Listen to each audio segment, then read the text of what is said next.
जी बिस्मिल्लाहिर्रहमानिर्रहीम। तो स्टूडेंट्स, हमारा नेक्स्ट टॉपिक है जो हमने third phase of our subject हमने स्टार्ट किया था मेजरमेंट का। तो उसमें जो नेक्स्ट हमारे पास है क्लासिफिकेशन, वो है हमारे पास एसी मेजरमेंट्स के कुछ मेथड्स हैं जिनके अंदर जो आर्टिकल नंबर 6.2 है इसको हम स्टार्ट करते हैं यहाँ से। 6.2, this is our article. The transformer and potential divider methods of measurement. ठीक है जी। तो इसमें सबसे पहला जो है वो है हमारे पास ट्रांसफार्मर रेशो मेथड। उसके बाद कुछ रेजिस्टेंस डिवाइडर मेथड है एक, और उसके बाद फिर हमारा कैपेसिटर डिवाइडर मेथड है। इन तीनों को हम स्टेप बाय स्टेप डिस्कस करते हैं। तो ट्रांसफार्मर रेशियो मेथड के अंदर क्या है कि जो हमारे पास ये देखें, यहाँ पर एक हमने ट्रांसफार्मर लिया जिसकी एक प्राइमरी साइड है, दूसरी सेकेंडरी साइड है, और इसके साथ हमने एक करंट लिमिटिंग रेजिस्टेंस यहाँ पे लगाई, और इसके साथ हमने अपनी वो टेस्ट डिवाइस रखी जिसको हमने टेस्ट पर्पज़ के लिए यूज़ करना है, मीन्स फॉर द मेजरमेंट। तो अब इसकी में क्या है कि ये जो प्राइमरी वोल्टेज है is used to estimate the secondary voltage is a fairly rough method of measurement but is satisfactory enough for the most AC test. अब इन दिस मेथड, इस ये जो मेथड हमने दिखाया है इस फिगर के अंदर आपको, the voltage on the low voltage side of the high tension transformer is measured. हम क्या करते हैं कि जो लो वोल्टेज साइड है हमारी, उसके लिए हम इसके लिए क्या करते हैं, ट्रांसफार्मर की हाई टेंशन जो है वो उसके ऊपर मेजरमेंट करते हैं। तो actual voltage across the load is not measure. याद कर लें कि जो एक्चुअल वोल्टेज है अक्रॉस द लोड वो हम मेजर नहीं कर रहे होते, हम उसकी जो सेकेंडरी हाई टेंशन ट्रांसफार्मर है वो मेजर कर रहे होते हैं।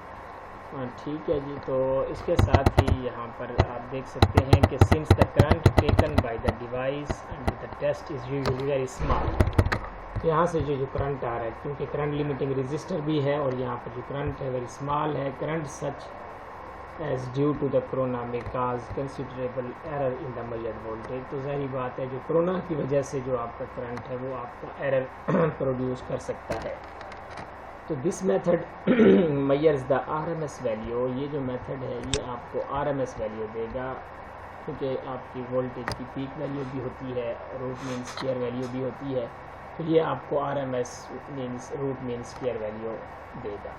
इन order to determine the peak value it is necessary to determine the waveform of the secondary voltage. अगर आप चाहते हैं कि आपको पीक वैल्यू का भी पता लगे तो आप ये जो सेकेंडरी वोल्टेज है इसका वेव फॉर्म जो है वो डिटरमाइन करें, फिर उससे आप उसकी पीक वैल्यू का अंदाज़ा लगा सकते हैं।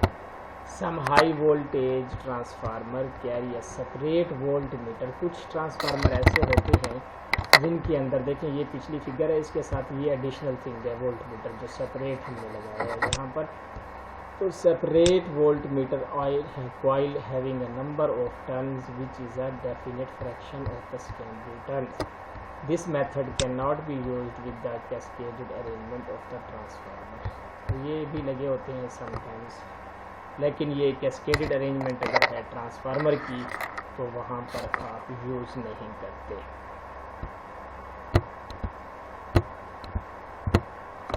अब इसके अंदर देखिए, यहाँ पर एक एडिशनल यहाँ पर ये पोटेंशियल ट्रांसफार्मर यहाँ पर, और इसी तरह से यहाँ पर हाई वोल्टेज ट्रांसफार्मर।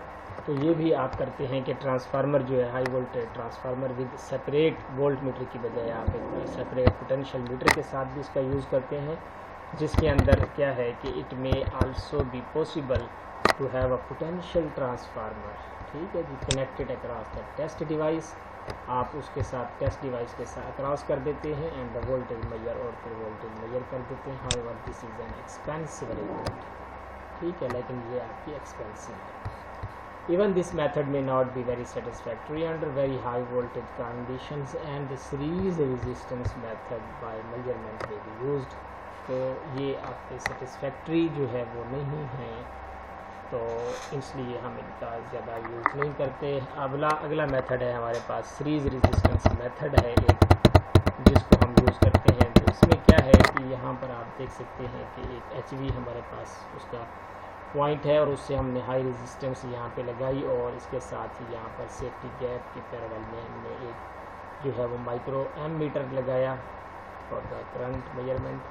और ये जो है सीरीज रेजिस्टेंस मेथड जो है इसको देखते हैं। In the series resistance method high series resistance जो कि हम स्पेशली डिज़ाइन करते हैं हाई वोल्टेज को विथस्टैंड करने के लिए, और जो कि जो रेजिस्टेंस है वो हमारी 20 किलो ओम पर वोल्ट होती है, is used with microammeter having the 50 microampere movement.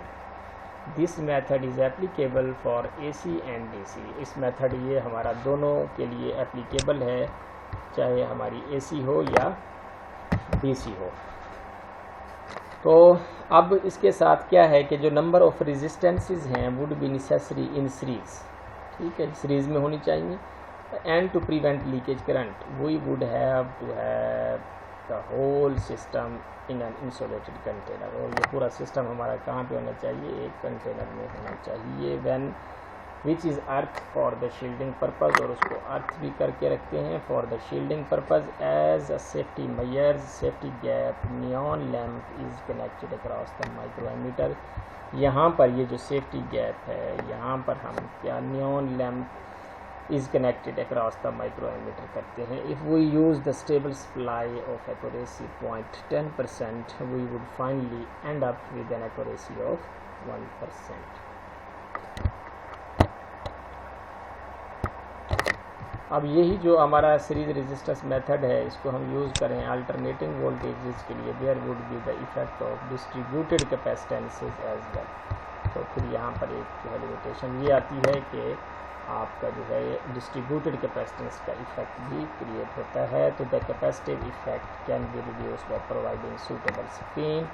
फिर आप एक कोई स्क्रीन सूटेबल प्रोवाइड करके उसका बैलेंसिंग जो है वो कैपेसिटेंस बना देते हैं। मींस कि जहाँ से आपकी कैपेसिटेंस प्रोड्यूस हो रही है अल्टरनेटिंग के केस में डिस्ट्रीब्यूटेड कैपेसिटेंस, उसका अपोजिट कैपेसिटेंस बनाने के लिए आप एक स्क्रीन रख देते हैं आगे, वहाँ से कैपेसिटेंस बन जाती है और ये अपोजिट होते हैं, दूसरे के इफेक्ट को कैंसिल कर देती हैं, बैलेंस कर देती हैं और आपका नेट इफेक्ट कैपेसिटेंस का ज़ीरो रहता है। अभी इसकी एक एग्जांपल यहाँ पर अगले मेथड में भी आएगी स्क्रीन की। तो रेजिस्टिव अब नेक्स्ट है हमारे पास जो मेथड है 6.2.2 रेजिस्टिव पोटेंशियल डिवाइडर।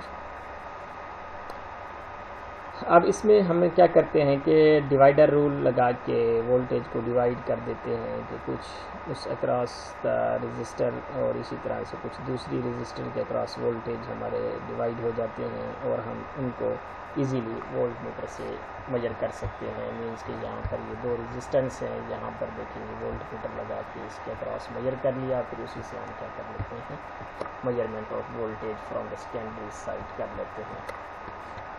तो सेम इसी जो है इसको देखें तो यहाँ पर ये पूरी कंप्लीट यहाँ पर ये वही फिगर है पीछे वाली ट्रांसफार्मर के साथ, उसकी HV साइड है हमारे पास।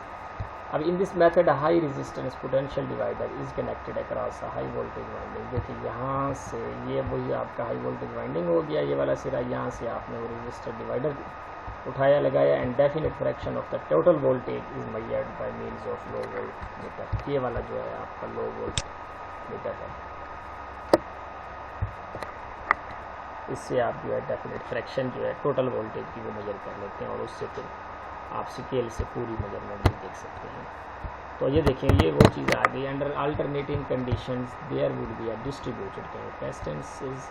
इसमें भी क्या होंगी, अगर आप अल्टरनेटिंग करंट देते हैं मीन्स के AC करंट प्रोड्यूस देते हैं, AC करंट की मेजरमेंट करते हैं, तो उस केस में क्या होगा कि आपकी जो कैपेसिटेंसेस हैं वो भी क्रिएट होंगी, डिस्ट्रीब्यूटेड कैपेसिटेंसेस होंगी और उनको एलिमिनेट करने के लिए आपको इन कैपेसिटेंस को बैलेंस बनाना होगा with opposite capacitance of the same capacitance. तो इसके लिए हम क्या करते हैं, इसको एलिमिनेट करने के लिए डिस्ट्रीब्यूटेड स्क्रीन कर देते हैं ऑफ द मैनी सेक्शन और फिर इसको यूज़ करते हैं ऑक्सिलरी पोटेंशियल डिवाइडर के साथ फिक्स पोटेंशियल जो है करने के लिए पूरा स्क्रीन पे। तो यहाँ पर देख सकते हैं आप कि ये आपने एक स्क्रीन प्रोवाइड की यहाँ से भी और यहाँ से भी। इस तरह से यहाँ पे जो करंट है देखिए ये इंटरिंग है और ये लीविंग है। इस तरह से दो कैपेसिटेंसेस हैं अपोजिट के साथ, इनका जो नेट इफेक्ट है वो ज़ीरो रहता है। सिमिलर इसी तरह से यहाँ पर तो आपका बैलेंस बन जाता है और आप ये स्क्रीनिंग कर देते हैं अपनी रजिस्टर की। ये ब्लू लाइन है ये आपका रजिस्टर है। अब इसमें क्या है कि जो current flowing in the capacitances would be opposite in direction at each half of the screen so that there would be no net capacitance current। तो होता क्या है कि जो current flowing the capacitance would be opposite direction at each half of the screen, ठीक है, at each half of the screen पे फिर क्या होता है उससे इफेक्ट ये होता है so that there would be no net capacitance current, ठीक है। तो नेक्स्ट ये है कि it is also possible to have a metal conical screen. यहाँ पर जो आपने देखी ये वाली जो कोनिकल आपको नज़र आ रही है इससे ऊपर ये जो आपने कोडिक्स बनाई हुई है इसके ऊपर, तो इसको हम देख रहे हैं the design has to be done by trial and error. There would be capacitances to the conical screen as well as the capacitances to the earth so that if at any point the capacitive current from conical screen E to the point is equal to that from the point to earth, conical screen से और इस तरह से point to earth से अगर जो है आपके currents जो है वो हैं तो फिर क्या है कि then the capacitance will be have no effect। अगर बराबर हैं दोनों currents तो फिर आपका capacitance effect जो है वो बराबर होगा, नेट ज़ीरो होगा, ठीक है जी यहाँ तक। अब उसके बाद जो थर्ड हमारे पास इसका जो पार्ट है डिवाइडर का वो ये है कि आप कैपेसिटिव पोटेंशियल डिवाइडर मेथड भी यूज़ कर सकते हैं अपनी मेजरमेंट पर्पज़ के लिए, जो कि कैपेसिटिव पोटेंशियल डिवाइडर के अंदर हम जो है दो कैपेसिटर जो है वो C1 और C2 का यूज़ करते हैं और उस दो कैपेसिटर को लगा के जो वोल्टेज है वो हम डिवाइड करते हैं। तो अब इसके अंदर हम क्या करते हैं कि यहाँ से वही हमारे पास AC सप्लाई है, ट्रांसफार्मर की प्राइमरी साइड है और ये यहाँ पर हमारा सेकेंडरी पोर्शन हो गया, HV ट्रांसफार्मर हो गया। इसके साथ ही हमने यहाँ पर लिमिटिंग रेजिस्टेंस के साथ अपनी टेस्ट डिवाइस लगा दी और इस तरह से। अब इसके साथ जिस तरह पिछले केस में यहाँ पे ये पूरा आपका होल जो स्ट्रक्चर है ये वाला HV ट्रांसफार्मर ये वही चीज़ है। इसके साथ आपने पिछले में क्या किया था कि यहाँ पे एक रेजिस्टेंस और यहाँ पे एक रेजिस्टेंस लगाई थी और यहाँ पर यही वोल्टमीटर था आपका लो रेटिंग का। अब आपने क्या किया कि यहाँ पर आपने जो पोटेंशियल को डिवाइड किया है इस पॉइंट पे और इस पॉइंट पे, जो टोटल पोटेंशियल है यहाँ पे इस पूरी इस पे वाइंडिंग पे, इस टोटल पोटेंशियल को आप डिवाइड कर रहे हैं C1 के अक्रॉस और C2 के अक्रॉस। तो यहाँ पर हमने कैपेसिटर डिवाइडर इसलिए कह रहे हैं कि कैपेसिटर एक्चुअली आपकी टोटल वोल्टेज को डिवाइड कर रही है, ठीक है जी। और इसके साथ ही जो आपको दो और कैपेसिटेंस C1 और C2 के अलावा नज़र आ रही हैं ये हमारी वो स्ट्रे कैपेसिटेंसेस हैं जो due to this electric magnetic effect की वजह से जो दूसरे नेबरिंग एलिमेंट के अक्रॉस हमारी बन रही है कैपेसिटेंस, उसको हमने यहाँ पे डिनोट किया है। और इसी तरह से C2 के अक्रॉस हमने पैरेलल में इलेक्ट्रोस्टैटिक वोल्टमीटर रखा अपनी मेजरमेंट के लिए, ठीक है जी। तो इसको हम इस अपरेटस को कहते हैं the capacitive potential divider method.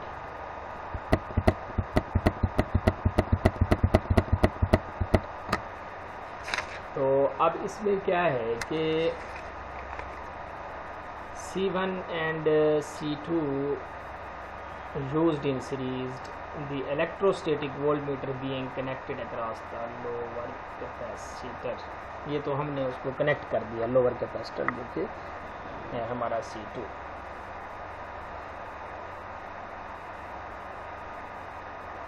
अब ये है कि if the system is kept at a fixed position we can make corrections for the fixed stray capacitance, ठीक है। अगर हमने पूरा सिस्टम जो है फिक्स पोजीशन पे रखा हुआ है तो हम जो है करेक्शन कर सकते हैं फॉर द फिक्स्ड स्ट्रे कैपेसिटेंसेस के लिए भी। अब इसकी वर्किंग थोड़ी सी देखते हैं कि ये देखिए यहाँ से for alternating work instead of using a resistive potential divider we could use a capacitive potential divider. ठीक है जी, तो हम रेजिस्टेंस या रेजिस्टिव पोटेंशियल डिवाइडर की बजाय हम अगर कैपेसिटिव पोटेंशियल डिवाइडर यूज़ कर रहे हैं यहाँ पर, तो उसमें ये कह रहा है कि हम ये भी कर सकते हैं। इन दिस क्या होगा कि two capacitance C1 and C2 are used, ये वाली ठीक है जो फिगर में आप देखिए electrostatic voltmeter being connected across the lower capacitor. ये वाला जो है ये हमने वोल्ट मीटर जो है ये हमने लोअर कैपेसिटर के साथ अक्रॉस कनेक्ट कर दिया। ठीक है, if the system is kept at fixed position we can make corrections for the fixed tray capacitance, or if screen are used the capacitance or to the screen would be a constant and we could lump them up with the capacitances of the arms। उन सारियों को हम जो है वो lump कर सकते हैं, means कि 80 पॉइंट पे उनको डिनोट कर सकते हैं with the capacitance of the arms। तो अब इसी के साथ कि अगर हम क्या करें, निगलेक्टिंग दी कैपेसिटेंस, यहाँ से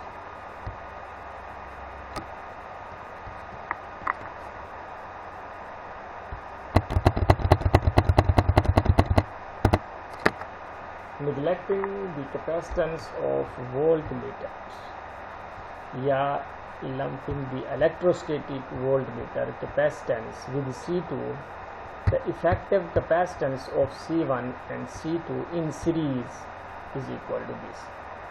क्योंकि अब उनका सीरीज़ में होएगा, दोनों कैपेसिटेंस का जो टोटल इफेक्ट होगा उनको हम सीरीज़ में कनेक्ट कर देंगे। तो आपको पता है कि जो सीरीज़ में दो कैपेसिटर लगे हों तो उनका जो टोटल आता है वो आप just like parallel combination in the case of resistances, उस तरह का इसका केस लेते हैं। ये अपोजिट होते हैं कि जिस तरह रेजिस्टेंस सीरीज़ में लगी होती हैं, हम सिंपली क्या करते हैं कि R1 और R2 अगर हैं दो सीरीज़ में हैं, हम उनको टोटल इक्विवेलेंट बनाने के लिए R1 प्लस R2 कर देते हैं।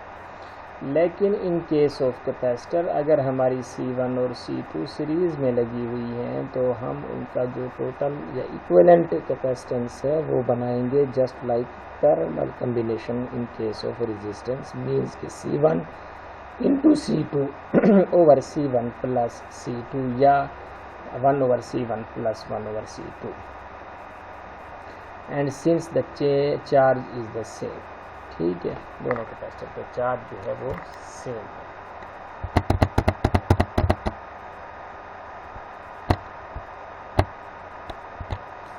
अब जो वोल्टेज है अक्रॉस द कैपेसिटर C2 वो क्या होगा कि यही हमारी जो जिसके अक्रॉस आप फाइंड वोल्टेज के लिए यूँ करें कि जिस तरह आप वोल्टेज डिवाइडर रेजिस्टर के केस में लगाते हैं, आपको याद होगा कि जब हमारी दो रेजिस्टेंस हों सिमिलर, मीन्स के एक रेजिस्टेंस आपकी यहाँ पर हो और दूसरी रेजिस्टेंस जो है वो आपकी उसके पैरेलल में लगी हुई हो, और आपने किसी एक रेजिस्टेंस, लेट्स सपोज के we have two resistance R1 and R2, और अगर आपने वोल्टेज फाइंड करने हैं R1 के अक्रॉस तो हम लिखते हैं V is equal to R1 over R1 plus R2 into total V जो हमारे हैं पोटेंशियल डिवाइडर का जो रूल आप अप्लाई करते हैं। इसी मीन्स के पैरेलल में नहीं, सॉरी पैरेलल में तो वोल्टेज सेम रहते हैं, सीरीज़ की बात कर रहे हैं। तो दो रेजिस्टेंस अगर सीरीज़ में लगी हुई हो तो जो R1 के अक्रॉस आप वोल्टेज फाइंड करते हैं वो आप R1 over R1 plus R2 into total V। ठीक है, इसी तरह से पैरेलल में करंट डिवाइड होता है और वो करंट डिवाइडर और रूल हम यूज़ करते हैं। तो अब इसके अंदर भी सेम वैसे ही है कि जो वोल्टेज हमारे होंगे अक्रॉस C2 ये वाले, तो ये क्या होंगे 1 ओवर C2 ये वही हमारा कैपेसिटर C2 आ गया, इसको 1/C लिखा क्योंकि रेजिस्टेंस के केस में का उलट होता है, which is C1 plus C2 over C1 C2 total effect आ गया into V which is equal to C1 over C1 plus C2 into total voltage V। ठीक हो गया जी यहाँ तक। अब यहाँ से देखें कि the capacitance of HV standard capacitor must be accurately known, ये ज़रूरी है, and the capacitance must be free from the dielectric loss. इसलिए ये भी ज़रूरी है कि जो आपका कैपेसिटेंस है वो must be free from the dielectric loss, उसमें लॉस भी ना हो। तो इसी वजह से फॉर दिस रीज़न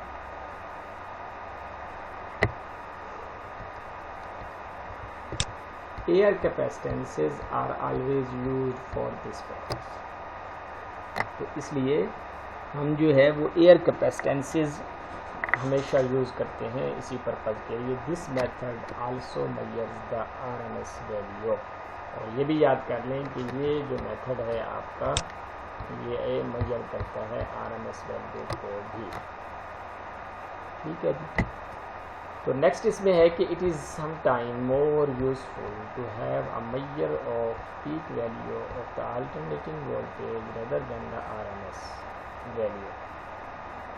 कभी कभार ये हमारे लिए यूजफुल होता है कि हम पीक को मेजर करें, अल्टरनेटिंग वोल्टेज की पीक वैल्यू को मेजर करें बजाय RMS वैल्यू के, क्योंकि since it is peak value of the applied voltage which produces the actual breakdown stress in the material under test।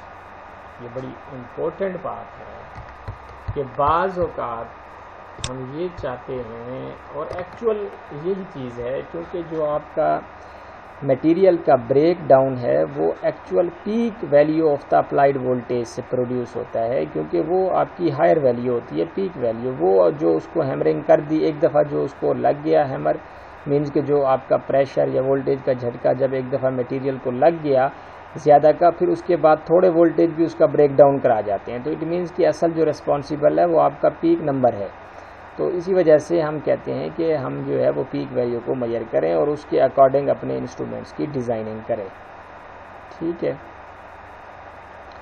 तो अब उसके बाद लास्ट में है हमारे पास कि if the shape of voltage waveform is known, अगर आपको जो वोल्टेज वेवफॉर्म है उसकी शेप जो है वो नोन है, and the peak voltage may be obtained from the RMS voltage, तो फिर आप क्या करें, शेप का अगर पता है तो जाहिर बात है आप उसकी पीक भी जो है वोल्टेज की मेजर कर सकते हैं। अगर आपको वोल्टेज वेवफॉर्म की शेप का नहीं पता तो ज़ाहिर बात है आप पीक वोल्टेज RMS वोल्टेज की नहीं डिटरमाइन कर सकते। ठीक है जी, क्योंकि इसके लिए आपको ऑसिलोस्कोप लगानी पड़ेगी और उसका पूरा ग्राफ देखना पड़ेगा, और पीक टू पीक वैल्यू या पीक वैल्यू जो है वो आपको थ्रू ग्राफ या थ्रू शेप पता लग सकती है, अदरवाइज़ आप कैसे उसको डिटरमाइन कर सकते हैं। It is often more satisfactory, यहाँ से it is often more satisfactory however to use some method of voltage measurement which gives the peak value of the voltage directly। ये चीज़ तो ये थे जी हमारे कुछ 3 मेथड्स थे जो कि हमने इसी, बल्कि ये आपने ऊपर देखा कि वो DC के लिए भी यूज़ होते हैं। हम डिवाइडर रूल के तहत डिवाइडर मेथड्स हैं हमारे, जो कैपेसिटेंस डिवाइडर है, रेजिस्टेंस डिवाइडर है। इसी तरह से आपने जो है वो सीरीज़ रेजिस्टेंस मेथड देखा। तो ये कुछ हमारे मेथड थे जो कि हम मेजरमेंट के लिए इस्तेमाल करते हैं। तो हमने इससे प्रीवियस लेक्चर में DC मेजरमेंट के कुछ मेथड देखे थे, और आज के इसमें हमने AC मेथड्स के मेजरमेंट के मेथड्स देख लिए। तो अब इसके बाद जो नेक्स्ट हमारा third classification of the measurement है इस चैप्टर की, वो हमने जो है नेक्स्ट लेक्चर में देखनी है। तो जो कि मैं आपको बता देता हूँ कि वो क्या है कि जो सर्जेस हैं, हमारी इम्पल्सेस हैं, उनकी मेजरमेंट का मेथड है जो कि आपका इसी चैप्टर का चैप्टर नंबर 6 का 6.3 आर्टिकल है, वो आपने देखना है। और जो इसके ये मज़ीद जो टाइप्स हैं इनको आप जो है वो स्किप कर सकते हैं। यही हमारे 3 मेथड जो आपने करने हैं वेरी फेमस हैं और इम्पोर्टेंट हैं। तो इसके साथ जो हमारे पास नेक्स्ट है, नेक्स्ट 6.3 जो आर्टिकल है वो मैं आपको यहाँ पर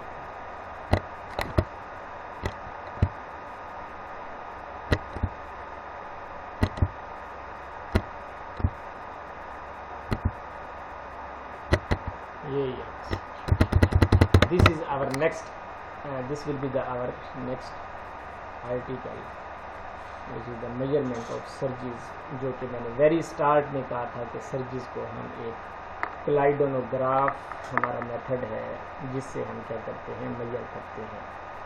तो इंशाल्लाह फिर इसको हम डिस्कस करते हैं नेक्स्ट। आज के लिए इतना ही। अल्लाह हाफ़िज़।